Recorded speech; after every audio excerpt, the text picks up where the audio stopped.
जेव्हा ना दिवस होता ना रात्र, ना भूमी होती ना आकाश, तेव्हा ब्रह्मदेवांच्या संकल्पातून या सृष्टीची सुरुवात झाली.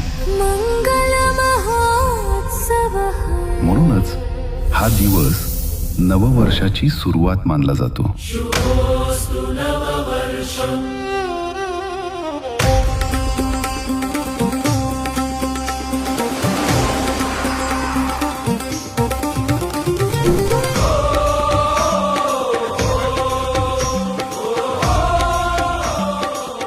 प्रभू श्रीरामांचे अयोध्येत पुनरागमन केवळ विजय नव्हता, तर सृष्टीच्या व्यवस्थेला पुन्हा संतुलित करणारा तो क्षण होता.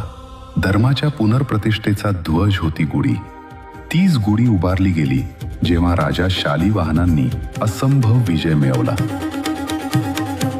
हा उत्सव पिकाबद्दलचा आभार आहे, कडुलिंब गुळातून जीवनाचा संदेश आहे आणि वसंतासह नव्या सुरुवातीचे निमंत्रण आहे. रूपे वेगळी आहेत पण भाव एकच. नवजीवन, धर्म, मंगलाचा सोहळा. गुढीपाडवा. शुभोस्तु नववर्षम्.